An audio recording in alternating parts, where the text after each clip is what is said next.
Ever want to invest in a business, but you're not sure what to look for? If you're joining me for the first time, my name is Brad Hogan.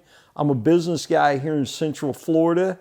This is Season 4, Episode 5, talking about what to look for in a business when making an investment. Let's talk about what I look for, and I think what not to do is probably as important as anything, so we don't lose our capital or get involved in something that we find out we don't want to be involved in. You know, it was not too long after I got out of college, I had a dear friend, and his family was in the liquor business, and they owned several very successful liquor stores.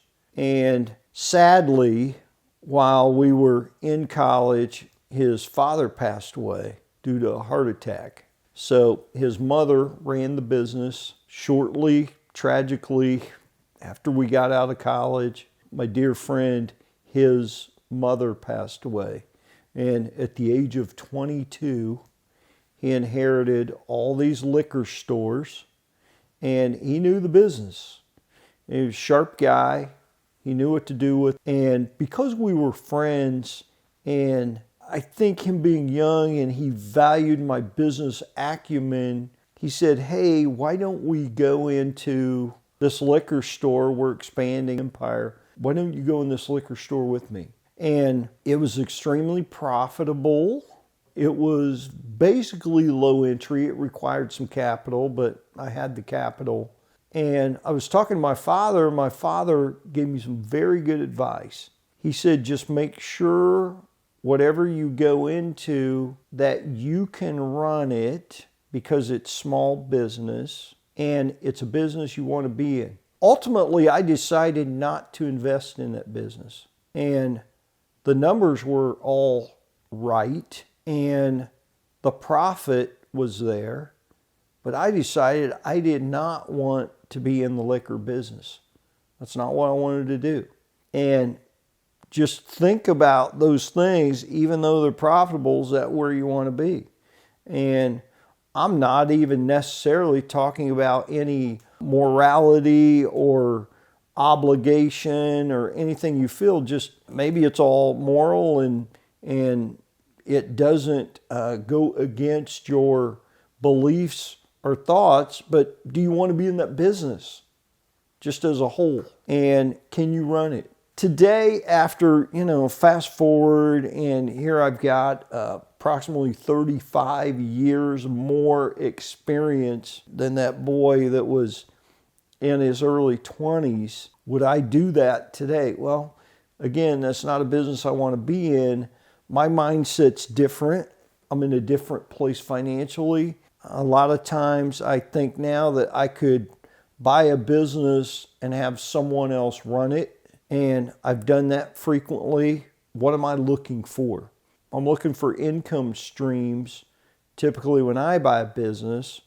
And there can be thought of long-term equity. That could be a position. I think of real estate when I say that.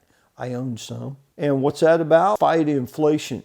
I believe real estate, not suggesting that should be the market you're in, but one of the things I look for in doing that is my mortgage payment is constant, and as inflation goes up, rents go up.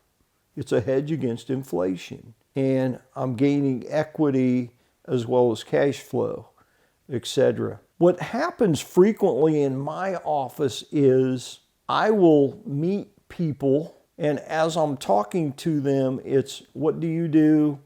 What did you do?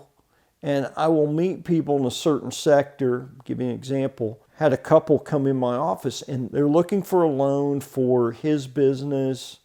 And it was some nominal fee. It was $20,000 or something. And it was not something, I didn't invest in that guy. I didn't feel like I'd get my money back. It wasn't a business I wanted to be in. But ultimately, in talking to the couple, I asked the girl, what do you do? And she said, well, I used to run basically a professional employment organization, a PEO. I go, how's that work? And she explained, oh, the guy I worked for, man, he just makes so much money. Here's what we do. She explained it in detail. And I already had semblance of what a PEO is, but she told me specifically what their little twist was and how it was extremely profitable.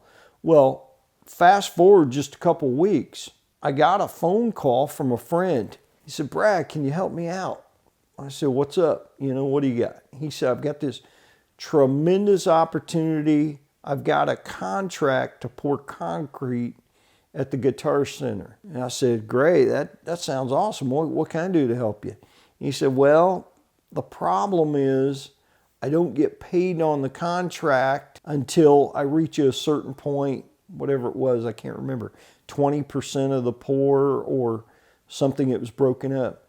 I've got to pay my guys on Friday. How many guys do you have? Well, the project hadn't started yet. He told me how many people he needed. They needed to have safety hats, a tool belt, a hammer, a knife, steel-toed boots, etc. They needed some equipment. So I got with my friend and there was enough margin in there. I said, tell you what, I will carry the payroll. I'll finance your venture. I want to make sure the taxes are paid.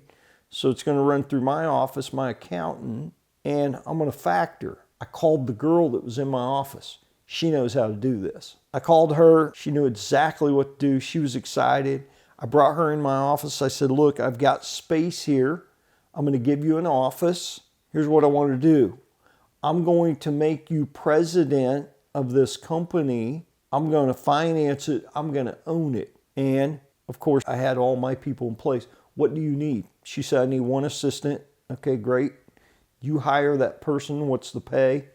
And we just worked something out where it was a percentage and it took off.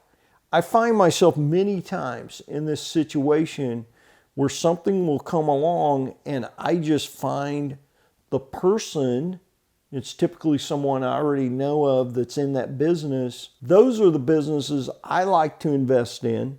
Low entry, low overhead, and tremendous upside. Give you a couple of examples. Car lots, I don't know about today, but in the past, they've been extremely successful. Who wouldn't like to own the local Cadillac dealership? That'd be awesome. If you own that local Cadillac dealership, you've got what's called a floor plan. You've got to finance all those cars that are on the lot. Big overhead. The advertising budget's got to be huge. You got all these people in the dealership. Yeah, we can talk about the inner workings of, its parts and the body shop and maintenance and service and all those things make the income.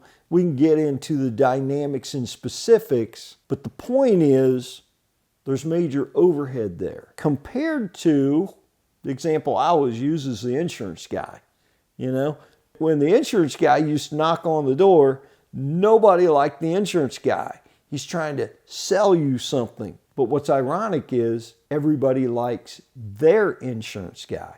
Hate the insurance guy? Oh, but my guy's great. So what about the whole insurance deal? What I love about it is if you're in the insurance business, what's your overhead? You can basically have a briefcase and an ink pen. That's your overhead. Oh, don't get me wrong. I know if you're with a captive like State Farm or Allstate or something, you've got to have an office, etc., but it's all relative. The potential for income is so great and the overhead is so small. I'm in the roofing business. What I like about the roofing business is the same thing. What's the overhead? You could literally run it from your house, right? You could do everything. Maybe have your wife help you. Maybe one assistant. It's a telephone line. It's internet advertising, etc. Very, very, very low entry. And then when I sell the first deal, it's a down payment on the roof. It more than covers the materials.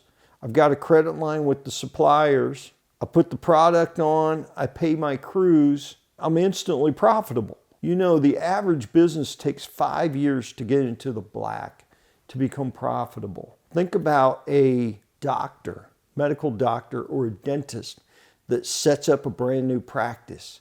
Man, they've got building and equipment and all this overhead that they've got to pay for before they become profitable. And what I'm looking for in a business is low entry, low overhead, cash flow, and become profitable immediately. You know, if you go online, research a name, Codie Sanchez, Codie Sanchez.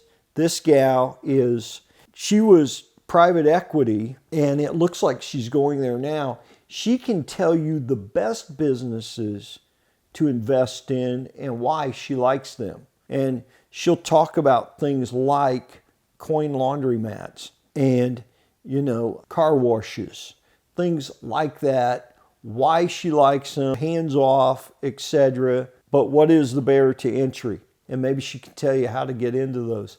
Those are kind of specific, which business to be in. I'm just telling you what I'm looking for when I get into a business. So decide whether it's equity position you want or whether you're looking for cash flow. Understand if you know anything about it or you want to be in that business. Could you possibly run it if you had to? Are you in the position where you can hire someone that knows about it and it still makes sense? At one point in my younger years, I looked at a Blimpies franchise. And Blimpies, if you're not familiar with that, similar to a Subway. And what I understood very quickly was while the barrier to entry was low, I think at the time it was like $70,000 to have that franchise get set up. I understood I'm going to have a job at that store. Yes, I'm going to own it. So I sat down, mapped it out. I need 3 of these franchises in order to have a manager run them, so I don't need to be present constantly. And for $210,000, the cost of 3, I had other options. And I ended up expanding the real estate portfolio and doing some other things. So just think it out, know where you want to be. There's nothing wrong with having a job, even though it's your business. I don't mind doing anything short term. I can do it if I know where I'm going. Meaning, I don't mind working in my business, having a job, as long as I know what's on the other side. I can build this. I can grow it into a company where I can step out and I can work on my business, not in my business. This is how I can own several things at one time. Is it equity or cash flow you're looking for? Is it a business you want to be involved in? Do you have somebody else that can run it? Somebody you could partner with? These are key elements that I'm looking for in a business. Love you guys. Talk to you in the next one.